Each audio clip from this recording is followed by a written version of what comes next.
sit down. My fellow Americans, this is Liberation Day, waiting for a long time. April 2nd, 2025 will forever be remembered as the day American industry was reborn, the day America's destiny was reclaimed, and the day that we began to make America wealthy again. We're going to make it wealthy, good and wealthy. For decades, our country has been looted, pillaged, raped, and plundered by nations near and far, both friend and foe alike. American steelworkers, auto workers, farmers, and skilled craftsmen, we have a lot of them here with us today. They really suffered gravely. They watched in anguish as foreign leaders have stolen our jobs, foreign cheaters have ransacked our factories, and foreign scavengers have torn apart our once beautiful American dream. We had an American dream that you don't hear so much about. You did 4 years ago, and you are now, but you don't too often, and for many years and decades even, you didn't hear too much about. Our country and its taxpayers have been ripped off for more than 50 years, but it is not going to happen anymore. It's not going to happen. In a few moments, I will sign a historic executive order instituting reciprocal tariffs on countries throughout the world. Reciprocal, that means they do it to us and we do it to them. Very simple. Can't get any simpler than that. This is one of the most important days, in my opinion, in American history. It's our declaration of economic independence. For years, hardworking American citizens were forced to sit on the sidelines as other nations got rich and powerful, much of it at our expense. But now it's our turn to prosper, and in so doing, use trillions and trillions of dollars to reduce our taxes and pay down our national debt, and it'll all happen very quickly. With today's action, we are finally going to be able to make America great again, greater than ever before.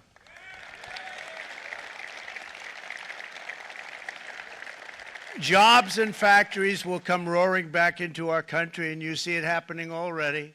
We will supercharge our domestic industrial base. We will pry open foreign markets and break down foreign trade barriers.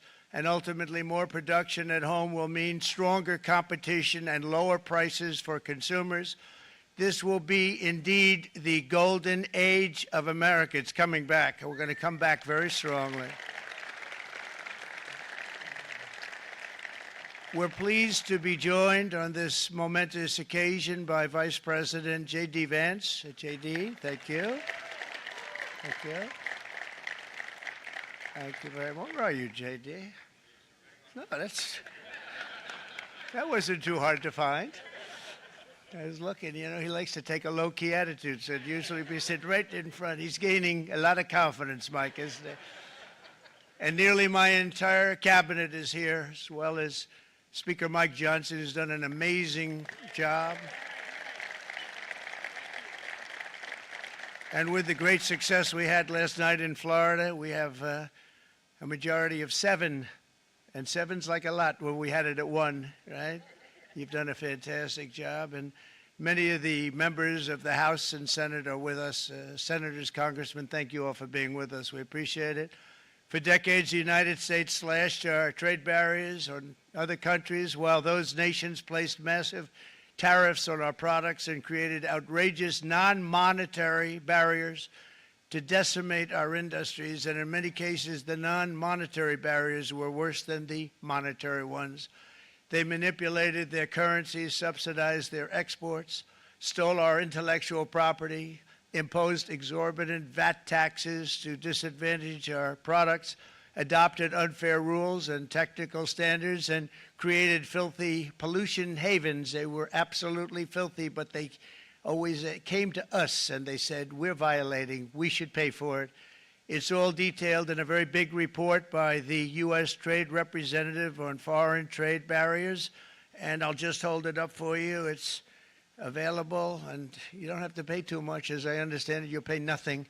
It's a lot of work for something, actually, because it's a special It's a special book. It's frankly, it's very upsetting when you read it, when you see what people have been doing to us for 30 years. This all happened with no response from the United States of America, none whatsoever. But those days are over. Let me offer just a few examples of the vicious attacks our workers have faced for so many years. The United States charges other countries only a 2.4 tariff on motorcycles. Meanwhile, Thailand and others are charging much higher prices, like 60%. India charges 70%. Vietnam charges 75%, and others are even higher than that. Likewise, until today, the United States has for decades charged a 2.5 tariff. Think of that, 2.5% on foreign-made automobiles. The European Union charges us more than 10% tariffs, and they have 20% VATs, much, much higher. India charges 70%, and perhaps worst of all are the non-monetary restrictions imposed by South Korea, Japan, and very many other nations. As a result of these colossal trade barriers, 81% of the cars in South Korea are made in South Korea. 94% of the cars in Japan are made in Japan. Toyota sells 1 million foreign-made automobiles into the United States, and General Motors sells almost none. Ford sells very little. None of our companies are allowed to go into other countries. And I say that, friend and foe, and in many cases, the friend is worse than the foe in terms of trade. But such horrendous imbalances have devastated our industrial base and put our national security at risk. I don't blame these other countries at all for this calamity. I blame former presidents and past leaders who weren't doing their job. They let it happen, and they let it happen to an extent that nobody can even believe. That's why, effective at midnight, we will impose a 25% tariff on all foreign-made automobiles.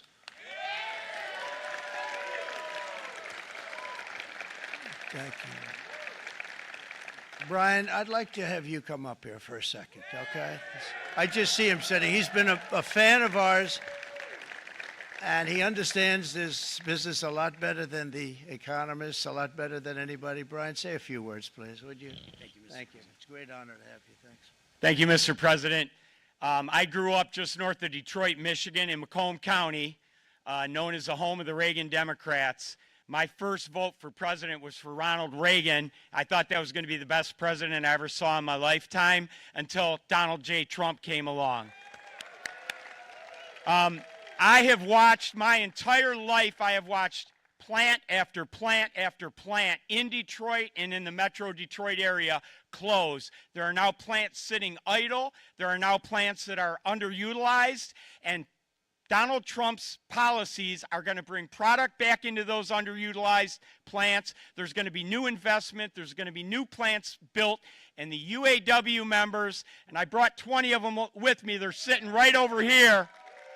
We support Donald Trump's policies on tariffs 100%. So, Mr. President, we can't thank you enough. And in 6 months or a year, we're going to begin to see the benefits. I can't wait to see what's happening 3 or 4 years down the road. Thank you, Mr. President. Thank you. What a great guy. He got it right from the beginning. He got it before almost anybody else. This group over there, they got it too. And you know, we won the state of Michigan. We won almost all of them, but we won Michigan by a lot, and I want to just thank you all. The auto workers were fantastic. The Teamsters were fantastic. Everyone was pretty good, I will tell you. Thank you very much. I appreciate it. You're going to be very happy very soon, and you probably see what's happening with all of the, not only car companies, but car companies in particular. You see it with all of the ones they're moving, they're announcing day in, day out. You're seeing it. Nobody's ever seen anything like that. With today's actions, we're also standing up for our great farmers and ranchers who are brutalized by nations all over the world. Brutalized. Canada, by the way, imposes a 250 to 300% tariff on many of our dairy products. They do the first can of milk. They do the first little carton of milk at a very low price, but after that it gets bad, and then it gets up to 275, 300%. So when they're figuring what's Canada charging, they say, oh, about 2%, 3%. But take a look at what happens down the road. When you look a little bit, it's not a pretty picture, and we don't like it, and it's not fair. It's not fair to our farmers. It's not fair to our country.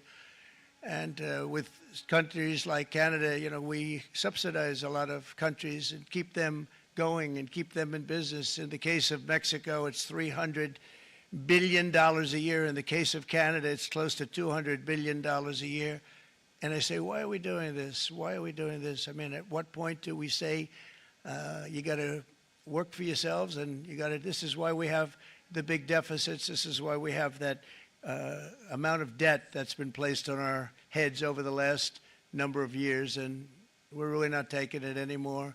Through non-tariff barriers, the European Union bans imports of most American poultry. You understand? They say, we want to send you our cars, we want to send you everything, but we're not going to take anything that you have. Australia bans, and they're wonderful people and wonderful everything, but they ban American beef, yet we imported $3 billion of Australian beef from them just last year alone. They won't take any of our beef. They don't want it because they don't want it to affect their farmers. And you know what? I don't blame them, but we're doing the same thing right now, starting about midnight tonight, I would say.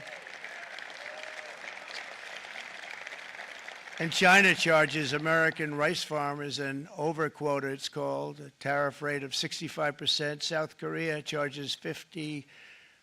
Actually, they charge different, from 50% to 513%. And Japan, our friend, charges us 700%. But that's because they don't want us selling rice and other things. Who can blame them, Madam Secretary? Agriculture, great job you did on eggs, by the way. The egg prices came down 50%. You got them down 50%. Once we got involved, they were going through the sky. The egg prices, they were going through the sky, and you did a fantastic job. Now we have lots of eggs, and they're much cheaper, down about 59% now, and they're going down further. We charge 2.8% for so many things that other countries are charging 200%, 300%, and 400% for. If imposing tariffs and protective barriers made nations poor, then every country on earth would be racing to eliminate these policies, and China would be the first on line. They run a very strong country, but they're not first in line, and the American people are paying a very big price. From 1789 to 1913, we were a tariff-backed nation, and the United States was proportionately the wealthiest it has ever been. So wealthy, in fact, that in the 1880s, they established a commission to decide what they were going to do with the vast sums of money they were collecting. We were collecting so much money so fast, we didn't know what to do with it. Isn't that a nice problem to have? What do you think, Marco? Good problem? Marco would love that problem.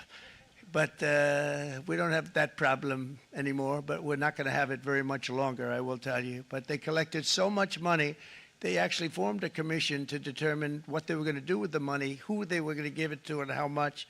Then in 1913, for reasons unknown to mankind, they established the income tax so that citizens, rather than foreign countries, would start paying the money necessary to run our government.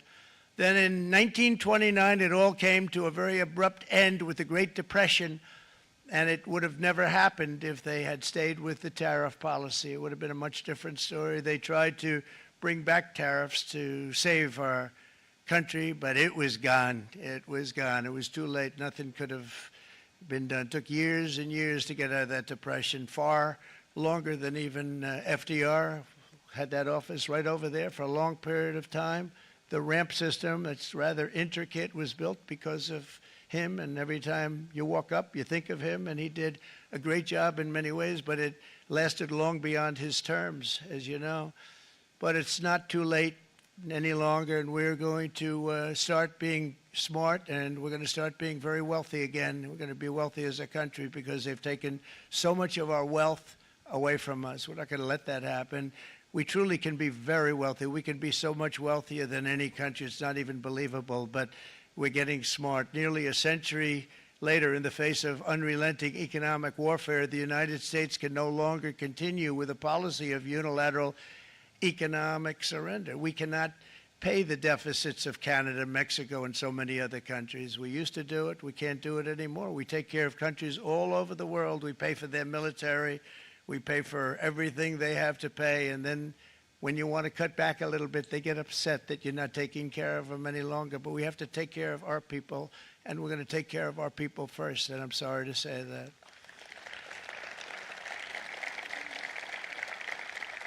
And today we're standing up for the American worker, and we are finally putting America first.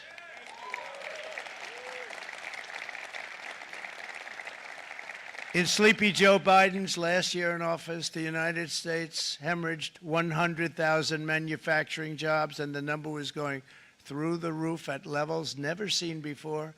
And our trade deficit reached a record $1.2 trillion, which is unheard of. Since the beginning of NAFTA, the worst trade deal ever made. It was a horror show. I was able to terminate it. They all said you'd never be able to get it out. We had to get approval from Congress to get it terminated. We had to live with that deal. It was the worst deal, worst trade deal ever made by far. But since the very beginning of NAFTA, our country lost 90,000 factories. Think of what that is, 90,000. Think about putting a map up and putting tax on it. You wouldn't have enough room. 90,000. I said, is that possible? We had it checked 4 different times, and it was actually somewhat higher than that. And 5 million manufacturing jobs were lost while racking up trade deficits of $19 trillion. That was the worst trade deal ever made. As a result of these gigantic losses, foreign nations now own $26 trillion more of American assets than think of this, than the Americans own of their own foreign assets or other foreign assets. The United States can no longer produce enough antibiotics to treat our sick. We have a tremendous problem. We have to go to foreign countries to treat our sick. If anything ever happened from a war standpoint, we wouldn't be able to do it. We import virtually all of our computers, phones, televisions, and electronics. We used to dominate the field, and now we import it all from different countries. A single shipyard in China now produces more ships every year than all of the American shipyards combined. Think of that. And it was a business that we used to dominate. We used to dominate it totally. In short, chronic trade deficits are no longer merely an economic problem. They're a national emergency that threatens our security and our very way of life. It's a very great threat to our country. And for these reasons, starting tomorrow, the United States will implement reciprocal tariffs on other nations. It's been a long time since we even thought of that. We used to think about it a lot. We didn't think about it for many decades, and you see what's happened. For nations that treat us badly, we will calculate the combined rate of all their tariffs, non-monetary barriers, and other forms of cheating. And because we are being very kind, we're kind people, very kind. You're not so kind when you got ripped off with your salaries. My auto worker friends and my Teamster friends and all of the unions that typically voted Democrat, they're not voting Democrat anymore because worker, whether union or non-worker, they're for the Republicans now. That's what happened. But we will charge them approximately half of what they are and have been charging us. So the tariffs will be not a full reciprocal. I could have done that, yes, but it would have been tough for a lot of countries. We didn't want to do that. I'd like to see the chart if you have it. Could you bring it up, Howard? This is our great Secretary of Commerce, Howard Lutnick. Thanks, Howard. So if you look at that, China, first row, China, 67%. That's tariffs charged to the USA, including currency manipulation and trade barriers. So 67%, I think you can, for the most part, see it. Those with good eyes, with bad eyes. We didn't want to bring, it's very windy out here. We didn't want to bring out the big charts because it had no chance of standing.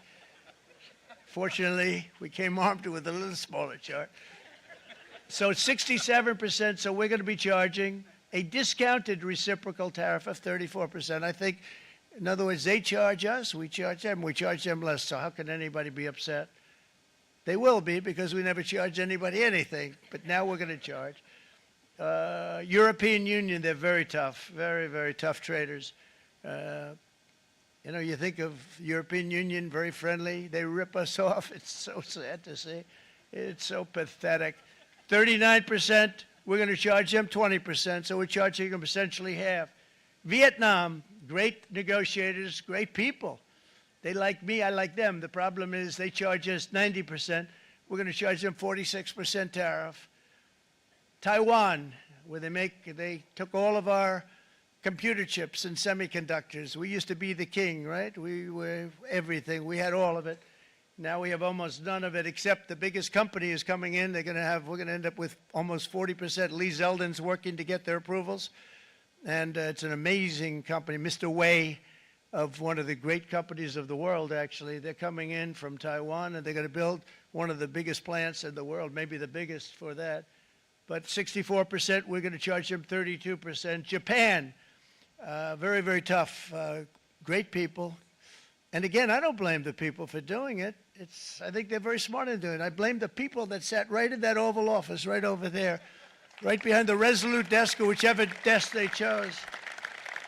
Japan, 46%. They would charge us 46%, and much higher for certain items like cars, you know, little items like cars. 46%, we're charging them 24%. India, very, very tough, very, very tough. The Prime Minister just left, and he's a great friend of mine, but I said, you're a friend of mine, but you're not treating us right. They charge us 52%. You have to understand, we charge them almost nothing for years and years and decades, and it was only 7 years ago when I came in, we started with China and charged them. We took in hundreds of billions of dollars from China in tariffs, and they understood, honestly.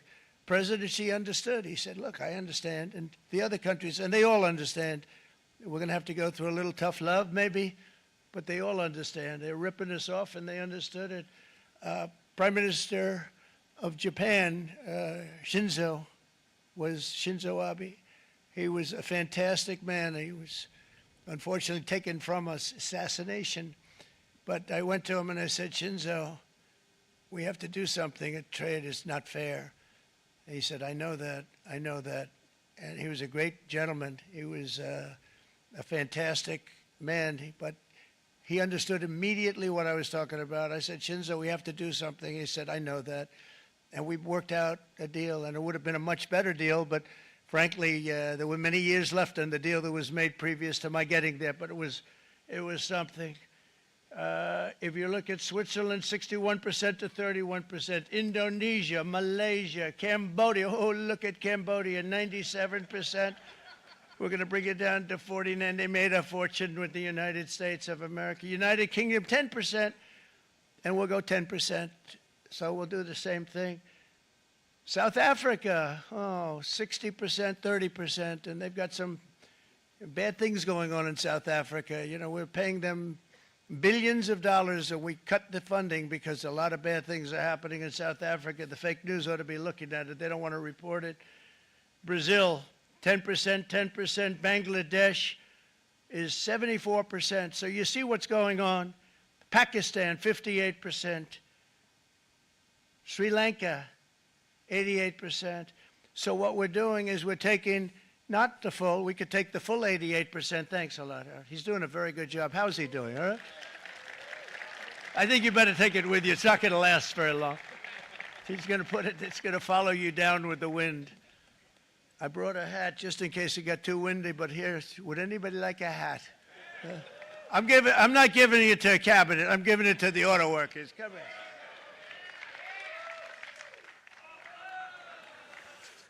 Thank you, fellas. Get it. That's it. That's it. They deserve it more than our cabinet. Our cabinet has plenty of hats. But you see the numbers. The numbers are so disproportionate. They're so unfair. At the same time, we will establish a minimum baseline tariff of 10%. You notice that on the chart.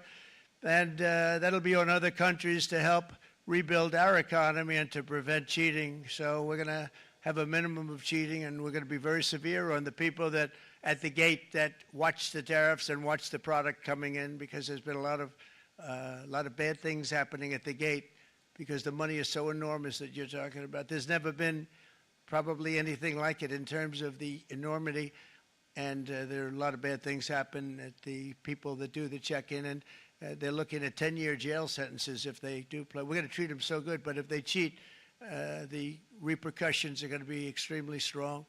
Foreign nations will finally be asked to pay for the privilege of access to our market, the biggest market in the world. We're right now the biggest market in the world. We had a great country 4 years ago in terms of the economics. We were doubling up on China. We were doing so well. Nobody was going to catch us, but so much of it slipped away over the last 4 years under Biden. I campaigned on this policy throughout last year, and today that promise was made, and it was also a promise, as you know, that was kept. Promises made, promises kept. To any company that objects to our common sense reciprocal tariffs, again, reciprocal, back and forth, back and forth. And I call this kind reciprocal. This is not full reciprocal. This is kind reciprocal.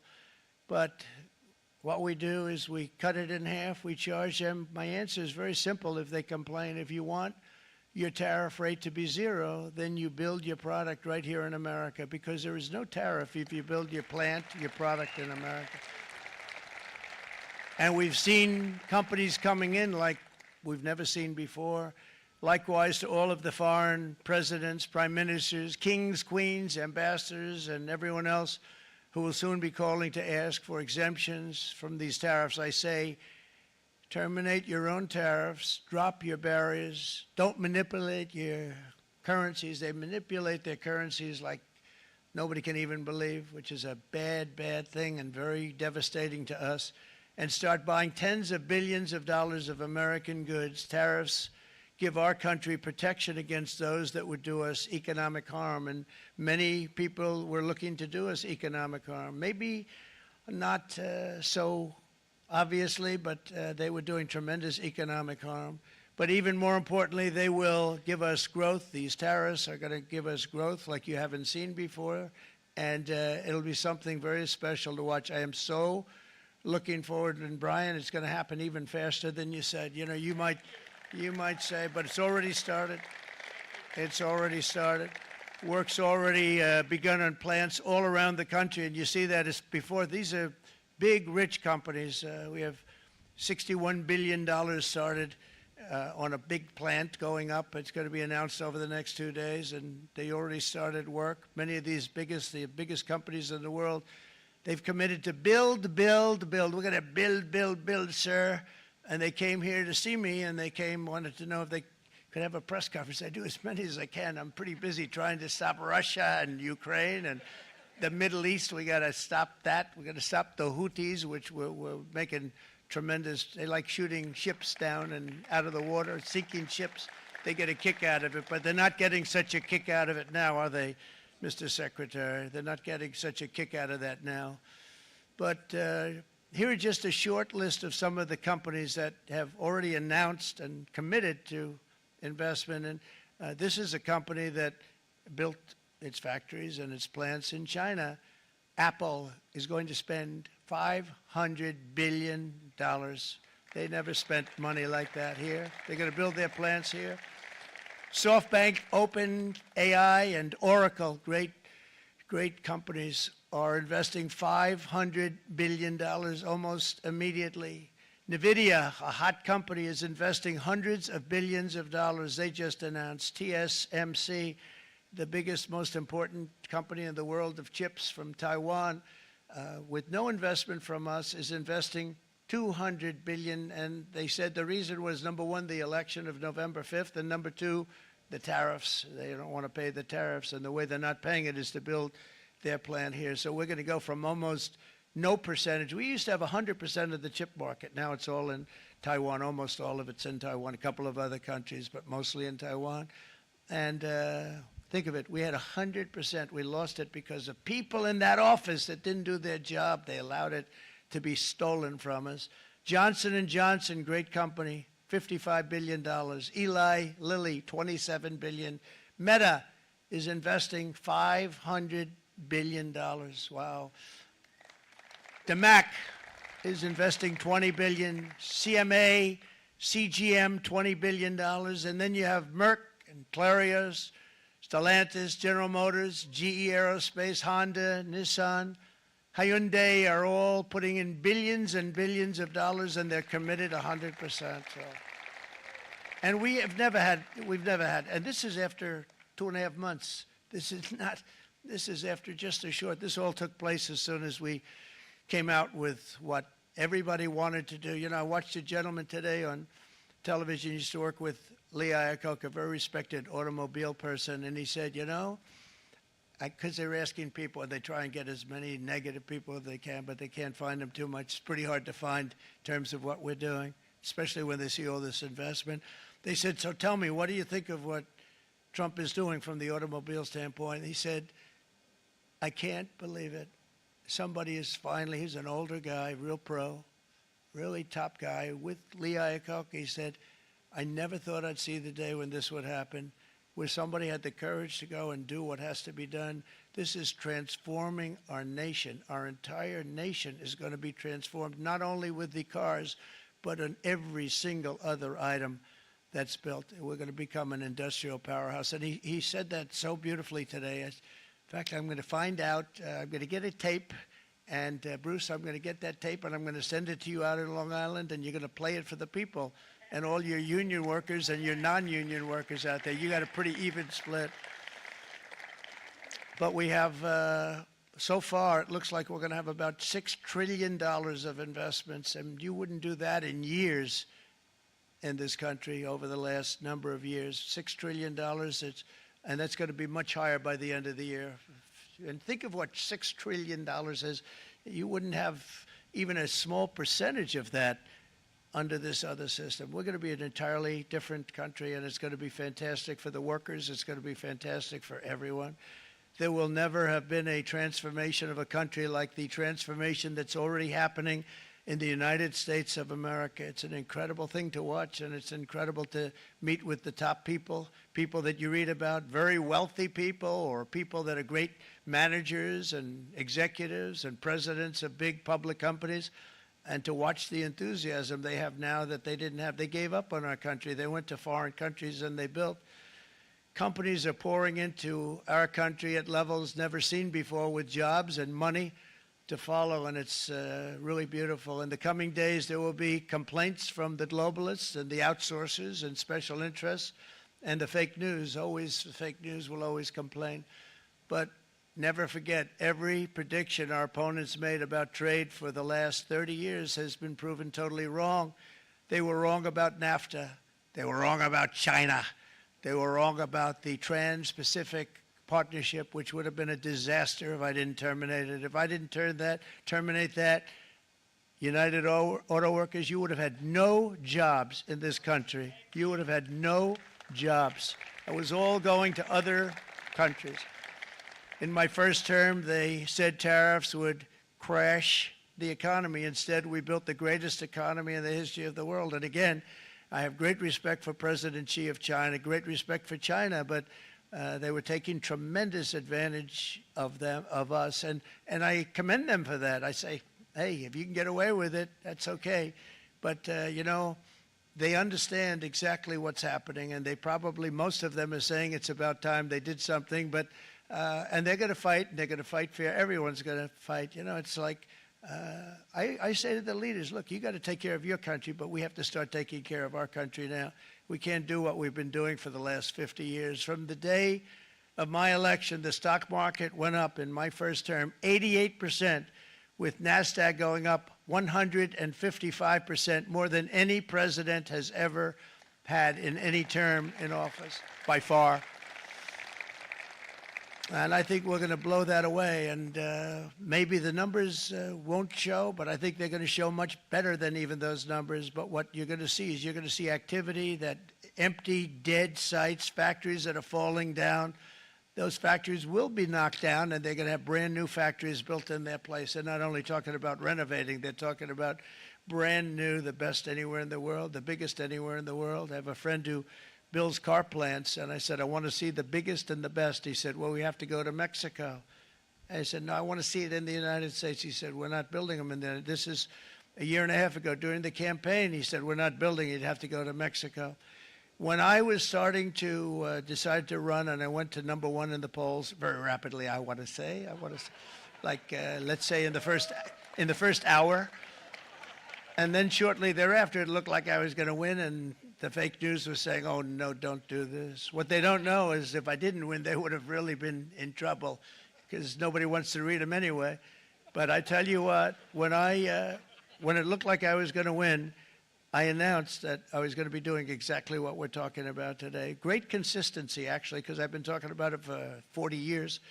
But because I saw what was happening 40 years ago. If you look at my old speeches when I was young, very handsome, my old speeches, and that people would say, I'd be on a television show, I'd be talking about how we were being ripped off by these countries. I mean, nothing changes very much. The only thing that changed were the countries, but nothing really changes. But it's why it's such an honor. It's such an honor to be finally able to do this. If you look at China, I took in hundreds of billions of dollars in my term, hundreds of billions. They never paid 10 cents to any other president, and yet they paid hundreds of billions, so much so that Biden couldn't do anything. They wanted to try and terminate it because he had a very special relationship with China. You know what the relationship was? He had a special relationship. But the numbers were so big, that they couldn't do it. So they did ease it up. They did things that they shouldn't have done. They made it a lot more comfortable for them, but they couldn't do it because the numbers were hundreds of billions of dollars, and I did that. And we were on our way to doing something like incredible. And then we had a very bad election happen, a lot of bad things happened. So when I said we got to do it again, I said we have to make it too big to rig, and we made it too big to rig, and we won in records, and it was a monumental win. And it was such an honor to see so many of you, like Brian and your friends, here with us to celebrate, and to more importantly celebrate what we're doing, because that wouldn't be a full celebration if we didn't do this, because this will be an entirely different country in a short period of time. It'll be something the whole world will be talking about it. The critics made the very tired predictions earlier this year, but in February, core inflation dropped to the lowest rate in 4 years. And the price of eggs, as you know, just in a month and a half, we were there for 4 weeks. And the first week, I got blamed for eggs. I said, I just got here. They said eggs have gone up at like 250%, and you can't get eggs. And they were going crazy. And I said, I just got here. And then we got to work on eggs, and we got to work on everything. And our great Secretary of Agriculture, you did a fantastic job. Brooke Rollins, she did a fantastic job. And as I said before, the price of eggs dropped now 59%, and they're going down more, and the availability is fantastic. They were saying that for Easter, please don't use eggs. Could you use plastic eggs? I said, we don't want to do that. We want to, and you really came through. It's an amazing job. Thank you very much, Brooke. You did great. But likewise, an old-fashioned term that we use, groceries. I used it in the campaign. It's such an old-fashioned term, but a beautiful term, groceries. It sort of says a bag with different things in it. Groceries went through the roof, and I campaigned on that. I talked about the word groceries for a lot, and energy costs now are down. Groceries are down. Gasoline is way under $3, and people are beginning to be able to buy things and live again. We brought prices way down. We created 10,000 already in a few weeks, new manufacturing jobs. And it was that took place in 1 month, numbers that they haven't seen in a long time. We had virtually no inflation under my term. We had virtually no inflation for 4 years, but after transitioning over to Sleepy Joe, it went from almost non-existent to the highest in the history of our country. They had the highest inflation in the history of our country, brought up by energy and bad spending and bad policy, and a lot of bad things happened. How about allowing millions and millions and millions of people to pour into our country with open borders, where it's so sad to see even now. And I see our great secretary you have done. Stand up, please, Christy. Stand up. Christy Noem and Tom Homan. These people are doing a great job, but gotten them out in records. We have problems with judges that don't want them to go out. They want Tren de Aragua, and they want MS-13, the most vicious gangs ever. Nobody's ever seen anything like it. Absolute killer gangs. They kill people. They don't even think about it. And we put them out, and we have judges now, radical left judges that want to, they don't want them to go out. They want them to even be brought back. Let's bring them back. You've done a fantastic job, and please thank everybody. Homeland Security, thank everybody. Appreciate it. And we now have a border that's the best border that we've ever had, even better than it was my first term. My first term we did good, but this one we really specialized in. We've done really well.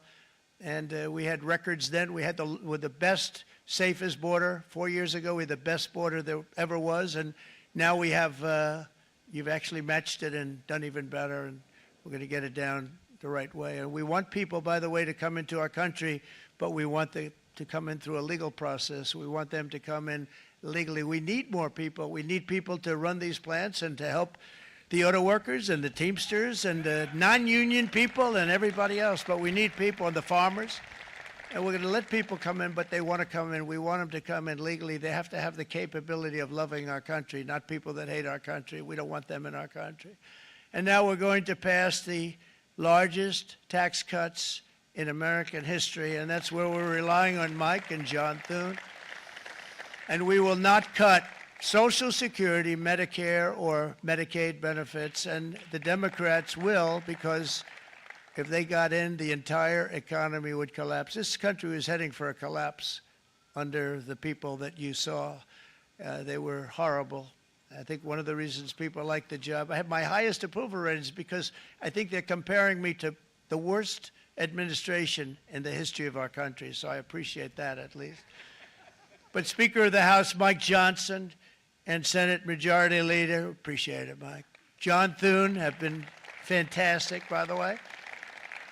But they've been working tirelessly on taking the next step to pass the plan for our one big, beautiful bill. I'd like to name it that if you can. One big, beautiful. I made that statement about 6 months ago, and everybody calls it one big, beautiful bill. And it will be that. It'll have everything, the big tax cuts and every incentive there is. And it'll be fantastic. And by the way, for the cars, we're asking for an interest deduction on a loan. So if you build the car, only in America we do it, Brian. If the car's not built in America, you don't get the interest rate deduction. But if you build the car in America, if you buy a car, if it's built in America, then you get an interest rate deduction, tax deduction, and that's a big thing. That's going to be a big thing. I think that's going to pay for itself very quickly, that deduction. Never happened. We've never had anything like that before. Somebody said, where do you get the idea? Because it's so basic. You would think that would have happened a long time ago. It never did, and I'm very happy it didn't because now I can say that was my idea. But we're going to get us closer to the debt extension. We have to get the debt extension passed, and I know you're going to be able to do that, Mike, and it's very important that you do that. And all of the other things that the Senate budget plan gives us, along with working, because I know they're working together, John and Mike, and the two bills are going very well together. We need to get our shared priorities done, including certain permanent tax cuts. We want the tax cuts to be permanent, spending cuts, energy and historic investments in defense, border, and so much more. We're covering everything. These will be phenomenal. There'll be no bill like this going to straighten. One bill is going to straighten out our country for many, many years to come. And we said, let's just do it and let's get it done. And some guys will love it and some guys will like it a little bit less because they're not getting what they were exactly looking for, but they're getting a lot. They'll never, if we get this done, it'll be the most incredible bill ever passed in the history of our Congress and Senate and congressmen, the senators and the congressmen, many of whom are here today, will be very proud of themselves. I really believe that. It's going to set us on a whole new prosperous path. We're going to cut spending and right-size the budget back to where it should be. We're going to do that very strongly. Thank you, Rick. Thank you. John, thank you. Oh, look at all of our senators over there. Oh, boy. That's a nice group of people. But I won't like them so much if they don't get this bill done. That's a great group. And Congressman, thank you very much. I appreciate it. Tremendous people. The Senate plan has my complete and total support, and the House plan likewise is very similar. They're moving along pretty much at the same clip, and as soon as you're ready, you'll show it to me, and I'm sure it'll have my support, Mike. Every Republican congressman and senator must unify. We have to unify. We can't be separated. We have to get it done. We have to get absolutely everything we can, and we have to take care of the American people. That's the only thing that matters. We have to take care of the American people first. We need to pass this bill immediately, get it done, including debt extension. From this day on, we're not going to let anyone tell us that American workers and families cannot have the future that they deserve. We're going to produce the cars and ships, chips, airplanes, minerals, and medicines that we need right here in America. The pharmaceutical companies are going to become roaring back. They're coming roaring back. They're all coming back to our country, because if they don't, they got a big tax to pay. And if they do, I'll be very happy, and you're going to be very happy, and you're going to be very safe. We're going to build our future with American hands, with American heart, American steel, and we're going to build it with American pride like we used to. We're approaching our 100th day as president, and have been given credit by a lot of people, actually, even some of the fake news. Can you believe it? Which in this case hopefully isn't fake, for having done more in that time than any other administration in the history of our country in the first 100 days. I think we've had an amazing, in terms of what we've done, what we've gotten accomplished. I'd like to see if we can get that war ended and another war from not starting in the Middle East. We have to get Russia. They're losing 2,000 on average, 2,500 people a day, young people, soldiers, Russian, think of that. 2,500 through some days, but on average, probably over about a 1 week period, it's 2,712, they say. They're losing those soldiers. They're dying. They're being decimated. And they're not from our country, but they're from other countries. But they're human beings. They're from Russia. They're from Ukraine in this period, most of them. And we're going to get it stopped. It's a senseless war that would have never happened if I was president, and it shouldn't be allowed to go on. And I think we're being given good cooperation by Russia and by Ukraine, but we have to get it stopped. It's humanity. It's humanity. It's a terrible thing. This will be a very big moment. I think you're going to remember today. It's going to be a free nation that we're dealing with. We're going to have a very free and beautiful nation. It's going to be Liberation Day in America, and it's going to be a day that hopefully you're going to look back in years to come and you're going to say, you know, he was right. This has turned out to be one of the most important days in the history of our country. God bless you, and God bless America. Thank you, everybody. Thank you very much. Thank you. Thank you very much.